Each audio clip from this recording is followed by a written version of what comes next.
Bonjour les amis, bonjour à tous. Alors, en ce vendredi, comment allez-vous? Dernier jour, dernier round avec, avant le week-end. Du courage pour ceux qui ne travaillent pas le week-end, bien évidemment. Alors, je me suis dit qu'un petit accord Toltec pour ce vendredi, ma foi, serait le bienvenu. Ah, eh bien, nous en aurons deux. Alors, les accords Toltec pour ce vendredi. Alors, je prends conscience que l'autre ne connaît pas mes besoins si je ne lui exprime pas. Ma colère vient souvent du fait que j'ai l'impression que l'autre devrait deviner ou répondre à mes besoins parce que c'est évident ou parce qu'il m'aime. Or, chacun a sa propre logique. Ce que je crois évident pour moi ne sera jamais évident pour l'autre. Alors, cet accord Toltec. Comme ça, on pourrait se dire que c'est logique. Mais par exemple, dans un couple, je vois souvent les couples qui s'engueulent parce que l'un n'a pas deviné ce que voulait l'autre. Parce que l'un voulait que l'autre devine ce que la personne a dans la tête. Mais il faut se dire que la personne en face de nous n'est pas dans notre cerveau. Et forcément, vu que la télépathie, ça ne fonctionne pas encore à 100%, il est difficile de pouvoir faire que la personne en face de nous comprenne si on ne s'exprime pas clairement. Et donc, hélas, ça crée parfois de la confusion et des engueulades.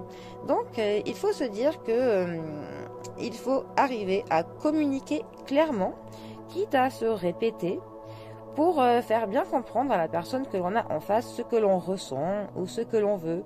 Parce que même si nous, dans nos têtes, nous avons les idées très claires, ce n'est pas clair pour tout le monde. Surtout que nous n'avons pas tous la même manière de fonctionner.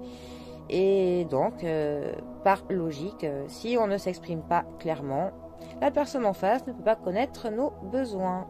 Donc, eh bien, les amis, exprimez-vous clairement sur ce que vous voulez, sur ce que vous souhaitez et sur comment vous vous sentez. Voilà, exprimez vos ressentis. Exprimez-vous tout simplement, quitte à demander à la personne en face si elle a bien compris ce que vous avez voulu lui dire. Hein. Voilà. Hein.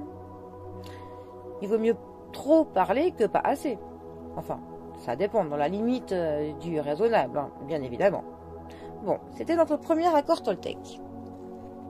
Le deuxième qui a sauté. Alors, je m'entraîne à concrétiser ce que je souhaite en commençant par une affirmation claire et décidée.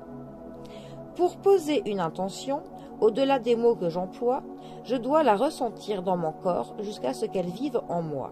Ces mots et ces émotions deviendront alors ma réalité. Alors, cette carte-là nous parle de concrétisation. Alors, effectivement, avant toute chose, on va bien sûr avoir une idée. Sur cette idée, on va poser des mots. Et là, cet accord Toltec nous dit qu'en plus des mots, il faut que l'on ressente, que l'on vive nos intentions. Alors peut-être que pour cela, il faut, que l'on joue dans notre tête ce que l'on veut obtenir, tout simplement. Quand moi, par exemple, je dois faire quelque chose de très important et qui est un petit peu complexe, je vais essayer de le vivre dans ma tête plusieurs fois avant de me lancer à le faire. Comme ça, au moment où je le fais, en vrai, eh ben, c'est un petit peu comme si je m'étais entraînée à le vivre déjà avant. Et ça peut aider un petit peu. Donc, voilà, cet accord Toltec nous invite à vraiment que l'on vive au plus profond de nous ce que l'on veut obtenir, ce que l'on veut concrétiser, ce que l'on compte faire. Donc, voilà. Je vous invite, pour le coup, à essayer de vivre une première fois dans votre tête ce que vous voulez après vivre en vrai. Après tout, hein, si ça peut aider, autant essayer. Voilà. Bon, et bien, les amis, c'était deux petits accords Toltec pour ce vendredi, histoire de bien finir cette semaine et de bien commencer le week-end. Je vous souhaite à tous et à toutes un très bon vendredi, une très belle soirée et et prenez soin de vous. Et moi je vous dis à très bientôt pour un prochain tirage. Allez les amis, bisous à tous, à bientôt.